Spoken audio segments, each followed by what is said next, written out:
Mga 2 taon na ang nakalipas. Nagpasya kami ng asawa ko na kailangan namin ng mas malaking espasyo para sa pamilya namin. Kaya pumili kami ng bahay na pasok sa budget namin at dumaan sa proseso ng pagbili at paglipat. Para sa amin, perpekto ang bahay na iyon para sa amin dalawa at dalawang anak namin na sila Lily at Max. Gustong gusto nila ang mga bagong kwarto nila. Gusto rin nila ang likod ng bahay at ang outdoor pool. At nakaharap pa ito sa kanluran. Kaya pwede kaming umupo doon at panoorin ang paglubog ng araw gabi-gabi. Tahimik din ang kapitbahayan at magiliw ang mga tao na kumakaway kapag dumaraan ako habang nagpuputol ng damo sa harap. Parang para talaga sa amin ang lugar. Isang piraso ng paraiso kung saan parang walang masamang mangyayari. Masaya kami. Akala namin ni Emma na nahanap na namin ang forever home namin.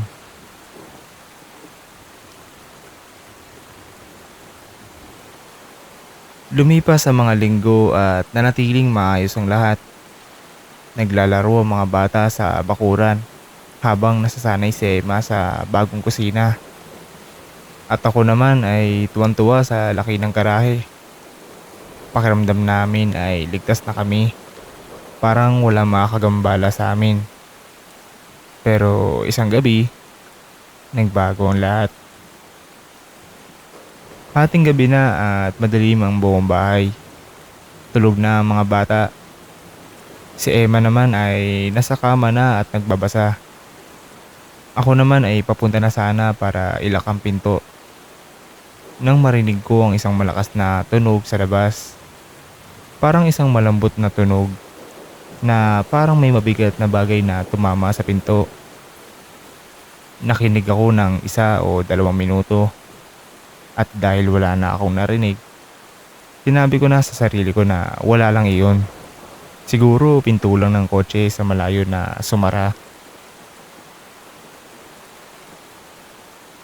Papunta ako sa likod ng bahay para ilak ang mga pintuan.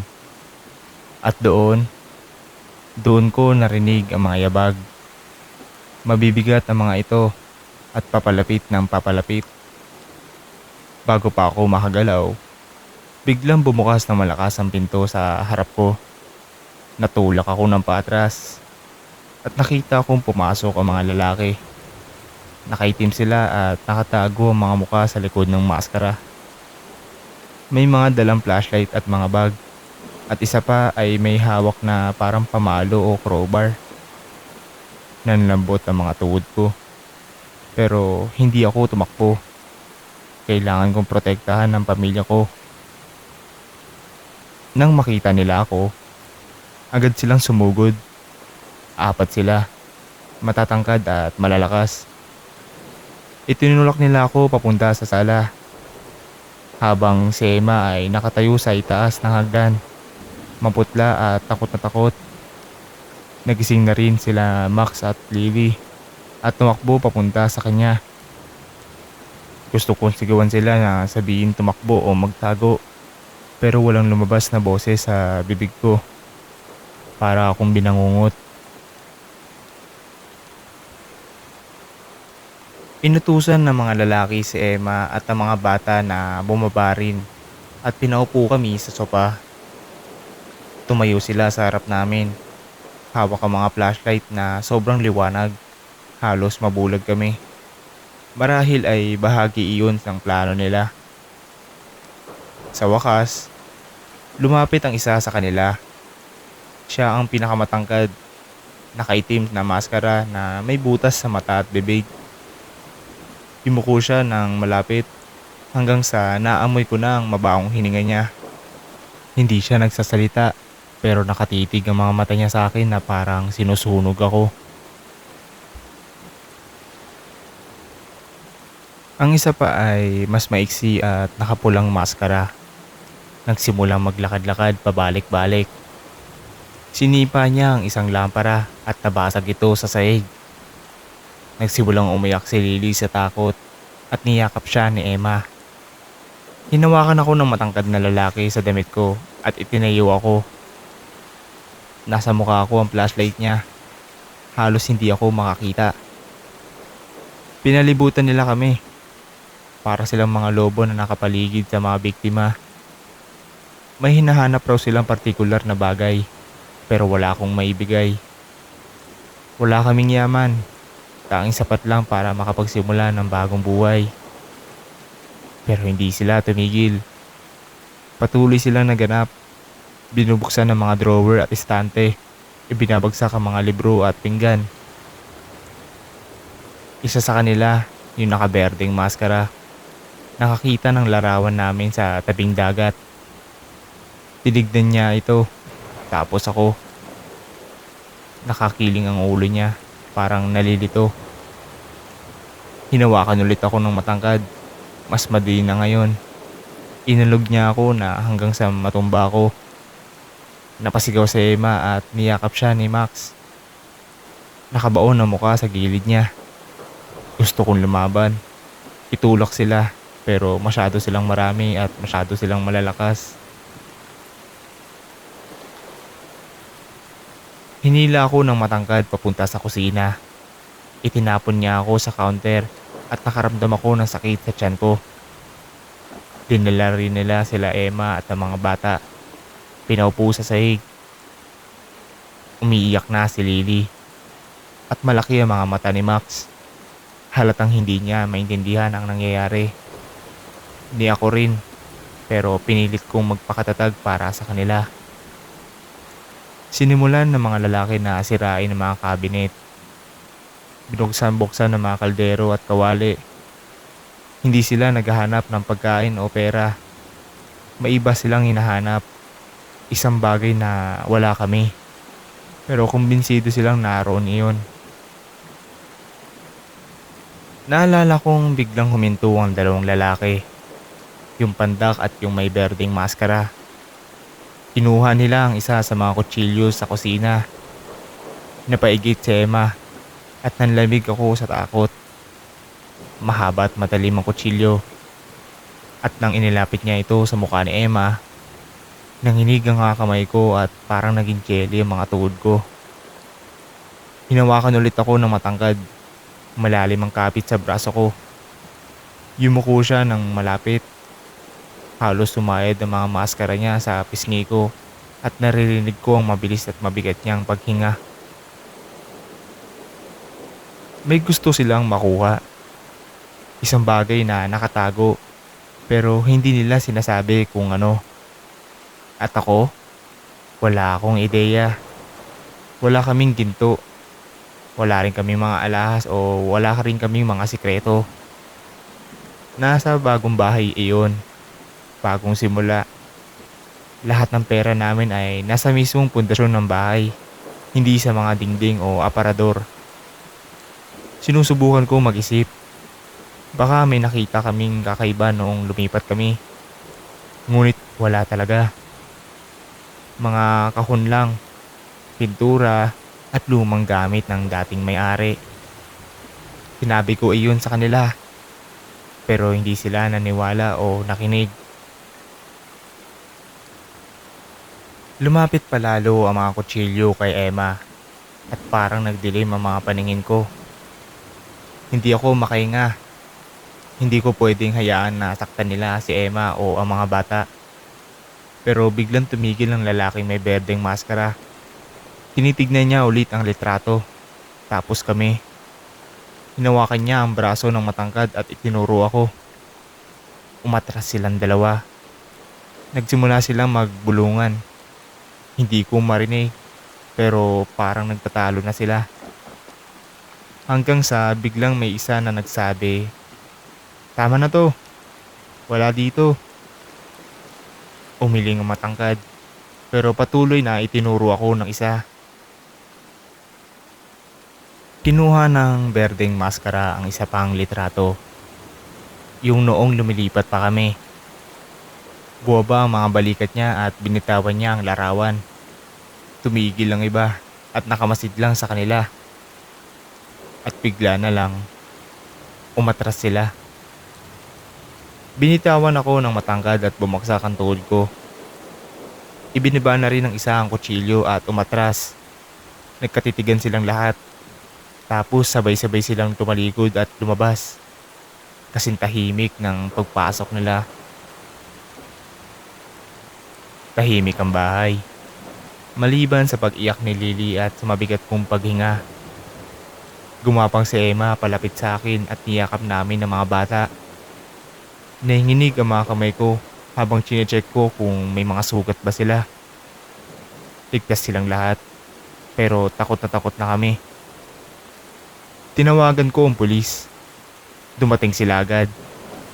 Kumikislap ang mga ilaw sa bintana habang lumalabas kami. Sinisilasik nila ang bahay at ang bakuran at ang kalsada. Nakakita sila ng mga bakas ng mga paa ng putik. Pero ayun lang, wala na ang mga lalaki. Nagtanong ang mga pulis, nagsulat ng ulat at nangakong hahanapin sila. Pero sabi nila at sumang-ayon ako, malamang nagkamali sila ng bahay. Akala siguro nila na kami ang dating nakatira o may hinahanap silang mahalagang bagay. Pero hindi nila alam kung sino talaga. Hindi na nahanap ng mga pulis ang mga lalaki. Walang nahuli. Inayos namin ang nasirang lampara at nilinis ang gulo.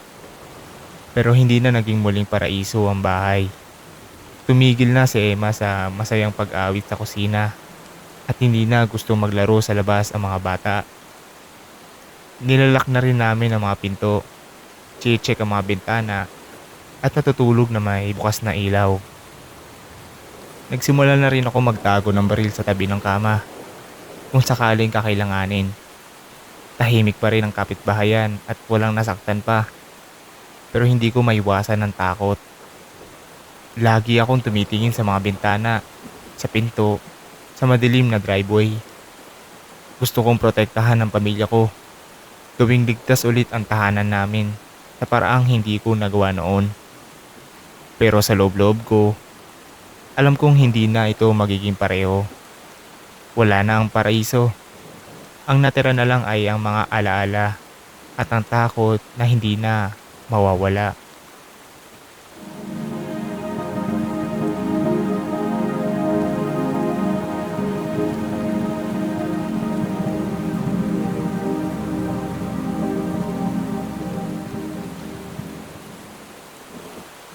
Ang pangalan ko ay Adam at tagalids ako dito sa UK. Ilang taon na ang nakalipas nang lumipat ang mga magulang ko at ang kapatid kong babae sa bagong bahay na hindi naman kalayuan mula sa dati naming bahay. Isa itong semi-detached na bahay sa isang tahimik na kalye. May maayos na harapang hardin at ang mga lumang stilong street lamp. Maganda rin ang mga kapitbahay namin o kahit sa isang side lang naman. Dahil pumunta sila para magpakilala. May dalang cake at isang tasa ng tsaa. Pero yun ay mga kapitbahay sa paligid namin. Ang mga nakatira sa bahay na nakakabit sa amin ay ibang-iba. Hindi sila ngumingiti, hindi rin sila kumakaway. At kapag nakikita nila kami sa kalsada, iniiwasan nila kami o kaya naman ay tinitignan mula sa kanilang mga bintana gamit ang malamig at hindi pala kaibigan tingin. Sabi ni Mama, huwag na lang namin pansinin. Sabi naman ni Papa ay may mga taong sadyang ganun lang talaga. Kaya imbis na gumawa ng kung anong kalokohan para lang magustuhan nila kami, sinubukan naming huwag na lang pansinin at sanayin ang sarili namin. Huwag hayaang makaistorbo ito sa iba. Sa kabila ng lahat ng iyon, ang unang linggo ay naging normal lang naman. Pumapasok pa rin ako sa parehong eskwelahan. Nasanay maglaro ng football sa bagong hardin. At tumutulong kina Mama at Papa mag-unpack ng mga kahon ng bagong gamit sa hardin.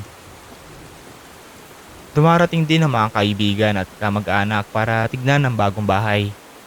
At habang interesado sila sa bahay, tinatanong din nila minsan tungkol sa mga kapitbahay kung kamusta sila. Sinasabi ni Mama na tahimik sila. Sabi naman ni Papa, may mga mas mabait pa siyang nakilala. Hindi naman sila nagsasabi ng masama tungkol sa mga kapitbahay namin, pero nagkakaintindihan na ang mga tao. Hindi sila pala kaibigan, at yun na yun. Minsan tinatanong ko ng malakas kung bakit parang hindi sila mabait sa amin. Pero hindi ako nakakuha ng sagot. Sabi ni mama, pabayaan na lang daw namin sila. At sana ganoon din sila sa amin. Pero kalaunan, lumabas na delikado pala talaga ang tumira sa tabi nila. Isang gabi, nasa kwarto ako at naglalaro ng pipa. Nang marinig ko ang ilang ingay sa labas. Parang may mga pintuan ng sasakyan na nagsasara, mga yabag sa daan, at may hinang boses. Mukhang kahina-hinala, kaya tumingin ako sa bintana para silipin. Sa driveway ng bahay ng kapitbahay namin, nakita kong may mga aninong gumagalaw sa dilim. Hindi ko makita ang mga mukha nila. Puro mga nakatakip lang ang ulo. Pagkaraan ng ilang segundo, sumakay sila sa isang kotse at mabilis na umalis. Sinabi ko sa sarili kong wala lang iyon. Baka may dumalaw lang ng gabi sa kanila. Bumalik ako sa paglalaro, pero iniwan kong bukas ang bintana ako. Isang bagay na ngayon ay tila kapalaran. Sinasabi ko yan dahil makalipas ang 1 o 2 minuto, naamoy ko ang amoy ng nasusunog at narinig ko ang mga sigaw sa labas. Tumakbo ako sa bintana at nakita kong may apoy sa pintuan ng kapitbahay naming nakakabit sa amin. Hindi lang sa loob, pati sa labas. May mga nagdiliyab na dilaw at kahil na apoy na nagpapaliwanag sa kanilang driveway habang umuusok pataas. Kinuha ko agad ang telepono at tumawag ng 911. Nang marinig ako ni Papa na humihingi ng tulong sa 911, tumakbo siya para tignan. Isang tingin pa lang sa apoy, sumigaw siya na lumabas kami ng bahay. Tumakbo kaming lahat palabas. Bit-bit lang ang mga mahalagang gamit. At nakatayo kami sa kalsada, nakamedyas o nakapaa. Parang buong kapitbahayan ay naroon na rin, nanonood mula sa kanilang driveway o kalye. Lumalabas na pala na wala na sa bahay ang mga kapitbahay na pinupuntirya dahil wala na ang kotse nila. Pero kahit ganoon, nakakagulat pa rin isipin na sila ang sinadya ng ganoon. Pagkaraan ng ilang minuto, dumating na ang mga bombero at nagsilabasan ang mga bombero para patayin ang apoy. Nagsigawan at nagpalakpakan ng mga tao nang tuluyan mapula ang apoy. Pero wasak pa rin ang bahay ng kapitbahay namin. Tinignan din ng mga bombero ang bahay namin para masiguradong ligtas. Sinabi nila na hindi kumalat ang apoy sa side namin. Pero kumapit pa rin ang amoy ng usok sa lahat ng bagay. Hindi pwedeng basta kalimutan na lang. Pagkatapos ng eksena, bumalik kami sa loob. Pero hindi ako makatulog dahil sa adrenaline at sa amoy ng nasunog. Kinabukasan, may mga pulis na dumating para magtanong at kumuha ng statement. Hindi pa man sila natatapos, may kumalat na balita. Hindi aksidente ang sunog. Sinasadya ito, gaya ng hinala namin. At doon ko unang narinig ang salitang arson. At hindi iyon ang uling beses. Ang natitirang tanong na lang, sino ang gagawa ng ganoon at bakit? Pagkatapos ay narinig namin ang tungkol sa isa pang sunog. Ilang gabi lang bago sa amin. May bahay sa kabilang panig ng syudad na nasunog rin sa halos parehong paraan. Hindi nagtagal at naisip ng mga pulis na magkaugnay ang dalawang sunog. Marami ang nagkakala na isa itong ganti. At dahil wala na sa bahay ang mga kapitbahay nang mangyari ito, iniisip namin baka alam na nila na mangyayari ito at kilala nila kung sino ang gagawa. Marahil yun din ang dahilan kung bakit mailap sila sa amin. Kung may mga gulo silang kinakasangkutan, baka naging normal na sa kanila ang maging maingat at hindi magtiwala sa iba. Siguro alam nilang madadamay din kami dahil magkatabi ang bahay. Kaya ayaw nilang mapalapit sa amin para hindi kami madamay. Naging tahimik ang paligid sa mga sumunod na linggo. Bilang ako ang nakakita kung paano nagsimula ang apoy, naging madali akong magulat. Bawat ingay, akala ko ay mga yabag o pintuan ng kotse. Sinubukan ni mama at papa na maging normal rin. Pero nakikita kong nagmamasid din sila sa kalsada. Lalo na nang dumadating ang truck na tumutulong sa mga kapitbahay na lumipat. Makalipas ang ilang linggo, wala na nangyari. Wala nang sunog, wala nang kakaibang ingay. Unti-unti, bumabalik na sa normal ang kapitbahayan. Nagsimulang maglaro ulit ang mga bata sa kalye. Ang bahay ng kapitbahay namin ay nanatiling bakante. May for sale sign sa harap at ganoon ito sa loob ng mahabang panahon habang tumataas ang damo sa kanilang hardin. Wala na sila pero ang bahay nila ay nanatiling paalala. Isang madilim, sirang bagay na nasa tabi namin na tumagal ng ilang taon bago tuluyang mabenta. Hindi ko kailanman nakalimutan ang nangyari at kung gaano kadaling pwedeng maging iba ang gabing iyon kung mas mabilis lang kumalat ang apoy.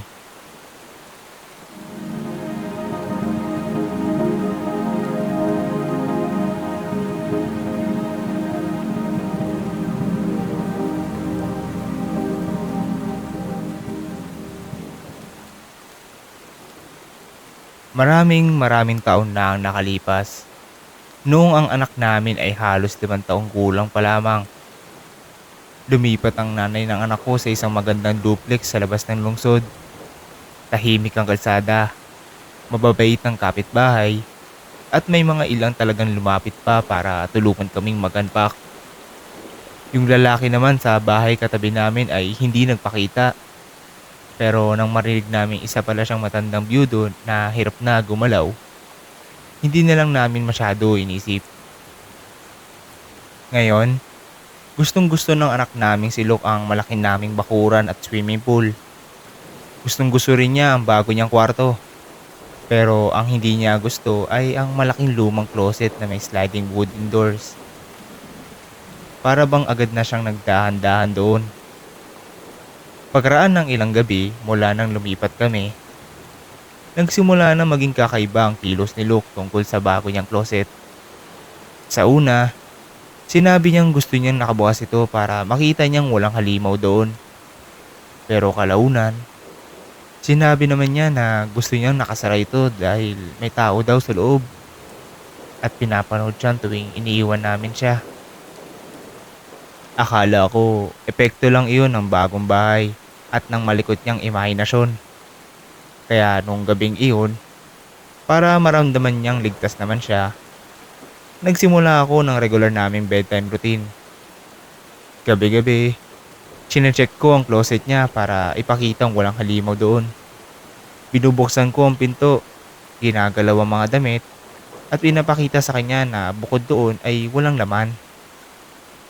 Isasara ko ang closet, ihihiga ko siya, at minsan uupo ako sa upuan para basahan siya ng kwento hanggang sa makatulog siya. Gumagana naman iyon at mahimbing siyang natutulog mula noon. Pero para sa akin, hindi tuluyan na wala ang kakaibang pakiramdam. May kung anong totoo at primal na takot si Luke. Sabi ng nanay niya, wala lang daw iyon. Sobra lang daw akong nag-aalala. Pero gabi-gabi, patuloy kong chinecheck ang closet sa routine namin na napagtanto kong hindi na para sa kanya. Para na iyon sa akin. Makalipas ang 2 o 3 buwan, naisip kong linisin ng mabuti ang kwarto ni Luke. Luma kasi ang bahay, yung tipong puro alikabok na. Nilinis ko ang carpet, pinunasan ng mga bintana, at pati ilalim ng kama. Pagtapos ay nilinis ko naman ang closet. Habang winawalis ko ang sahig, napansin ko ang isang maliit na bunton ng soda sa may likod. Mga 1 pulgada ang taas, malapit sa pader. Dahil wala naman akong maalalang may sodas doon nang lumipat kami, itinabi ko ang mga damit ni Luke at tinignan ng mas maigi. At sa malabong ilaw, nakita ko ng malinaw. May maliit na buta sa dingding malapit sa sahig, kasing laki ng barya. Walang liwanag na pumapasok noon, pero nandoon ang butas. Bumilis ang tibok ng puso ko habang sabay na umaakyat ang galit sa loob ko. Mukhang diretso ang butas sa kabilang side. Kinuha ko ang flashlight at pinailawan sa loob. At doon ko nalaman na may parang takip sa kabila para matakpan ito kapag hindi ginagamit. Pero alam kong pwedeng tanggalin iyon at sumilip. Shared wall iyon ng bahay ng matandang byudo. Yung kapitbahay namin sa kabilang unit ng duplex. Iniisip ko kung paano niya inaalis ang takip at pinapanood ang anak ko habang natutulog. Nangilig ang mga kamay ko. Hindi pala ini-imagine ni Luke. Totoong may nanonood sa kanya. Naupo ako, nakatitig sa butas, sabay sabog ng libong-libong naiisip. Hindi namin madalas makita ang matanda. Anino lang sa likod ng kortina. Pero ang ideya na pinapanood niya ang anak ko ay nakakasuka at nakakagalit. Gusto kong sumigaw. Gusto kong tumakbo sa kabila para maningil. Pero pinipigilan ko ang sarili ko. Alam ko kung saan nakahantong iyon. Kapag hinarap ko siya, hindi ko na kakayaning kumalma at baka ako pa ay makulong. Ramdam ko ang galit na hindi tumitigil. Galit na pwedeng manakit ng tao o mas malala para kay Luke. Nagdesisyon akong wag niyang malaman na alam ko. Gusto kong mahuli siya sa akto, marahil sa kamera, para maibidensya. Pumunta ako sa garahe, kinuha ang wood filler at puppy knife, at mabilis na tinakpan ng butas. Tinignan ko kung may bababang butas pero wala naman. Ibinalik ko ang mga damit ni Luke at winilis ang sodas. Mukhang normal na ulit ang closet, pero hindi na gumaan ang loob ko. Anong klaseng tao ang gumagawa ng butas para manood ng bata? Paano ko siya mauhuli? Napapangiwi ako sa galit tuwing naiisip ko yun. Humupa lang ang galit ko matapos kong sabihin sa nanay ni Luke. Kinagabihan, chinek ko ulit ang closet gaya ng dati. Hindi alam ni Luke ang tungkol sa butas at hindi ko sasabihin para hindi siya matakot. Tinakpan ko siya, pinatay ang ilaw at pinanood siyang matulog. Pero hindi ako makarelax. Kahit wala na ang butas, nai-imagine ko pa rin ang mga mata ng matanda sa kabilang side. Naiisip kong nakalood siya, tinatanggal ang takip, at nagmumura nang malaman niyang madiskubre ko na. Akala ko papatigilin ko siya sandali, pero alam ko rin na kapag nagawa na niya minsan, gagawin niya ulit. Sinimulan kong i-check ang closet sa araw din. Pinubuksan ko ang pinto, tinitignan ng dingding. Naghihintay na may marinig o makita sa kabila, pero wala akong nakita o narinig. Nagsimula na maapektuhan ang tulog ko. Nagsimula akong ilak gabi-gabi ang pintana at pinto na dati ay hindi ko namang ginagawa. Sinabi ko sa sarili kong para yun kay Luke. Pero ang totoo, natatakot na din ako. Pareho ang naramdaman ng nanay ni Luke. Galit siya, pero alam din niyang mas mabuti nang wag na mag-escalate. Kung handa siya mag-drill ng butas para manmanan ng anak namin, ano pa kaya ang kaya niyang gawin? Hindi na ako naging pareho sa bahay na iyon. At hindi na rin pareho ang tingin ko sa matandang byudo. Gusto kong mahuli siyang nagumagawa na mali.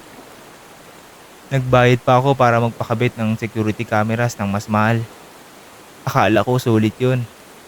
Pero hindi na gumawa ng kahit ano ang lalaki. Laging madilim ang bahay niya at laging sarado ang kurtina. Naisip ko nang tumawag ng pulis para i-report na creepy ang kapitbahay. Pero wala na akong ebidensya at hindi ko rin alam kung paano sasabihin ng hindi tunog paranoid na inaapi ang isang matandang tao. Pakiramdam ko ay tanga ako at hanggang ngayon, ganoon pa rin.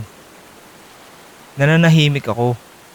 Nagsimula akong matulog na may baseball bat sa tabi ng kama. Sinasabi kong para iyon sa home defense. Pero ang totoo, handa ako gamitin iyon para sa home offense.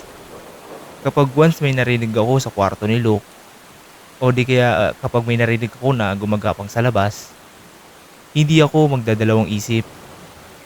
Minsan nga ay na-excite pa ako mahuli siya. Na-excite akong basagin ang ulo niya. At iyon ang nakakatakot. Halos kasing tindi ng butas.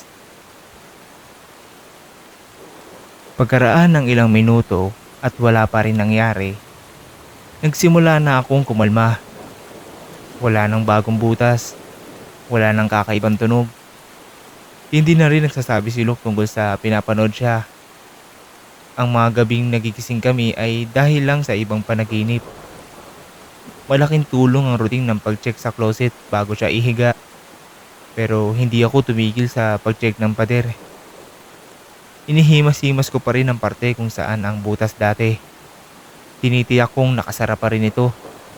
Lagi naman. Hanggang isang araw, may nakita akong truck sa labas ng bahay ng matanda. Walang paalam, walang paliwanag, at nanatiling bakante ang bahay.